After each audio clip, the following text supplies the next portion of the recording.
Okay, so various mechanisms by which drug absorption takes place in gastrointestinal tract.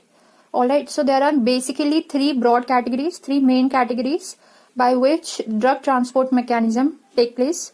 The first one is A1, as you can see, is transcellular or intracellular transport.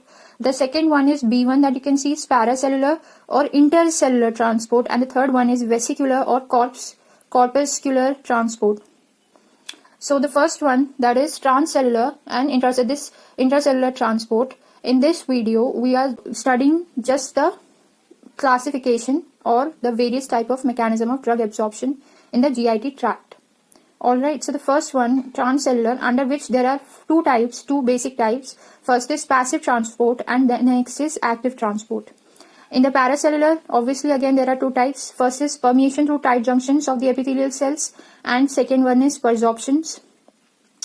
C वाले में vesicular में दो हैं. Vesicular को endocytosis भी कहते हैं.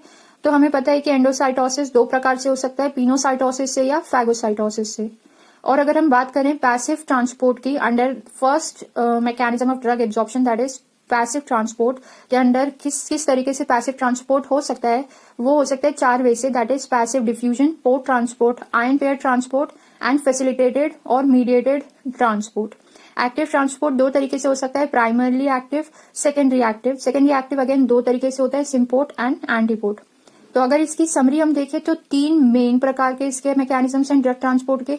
तीन मेन प्रकार के ट्रांसपोर्ट के अंदर ट्रांससेलुलर या इंट्रासेलुलर ट्रांसपोर्ट जो फर्स्ट है, उसके अंदर दो तरीके से होता है, पैसिव ट्रांसपोर्ट से और एक्टिव ट्रांसपोर्ट से. एक्टिव ट्रांसपोर्ट अगेन दो तरीके से अचीव किया, प्राइमरली एक्टिव ट्रांसपोर्ट से, अब सेकेंडरी एक्टिव ट्रांसपोर्ट से. सेकेंडरी एक्टिव सिम्पोर्ट और एंटीपोर्ट से अचीव किया जाता है. Passive transport, passive diffusion, port, ion pair transport और फैसिलिटेटेड या मीडिएटेड ट्रांसपोर्ट से अचीव कर सकते हैं.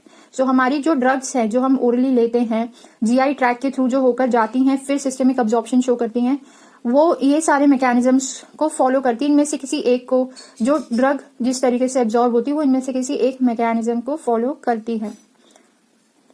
The drugs that we intake orally follows these mechanisms of drug absorption via the GIT tract.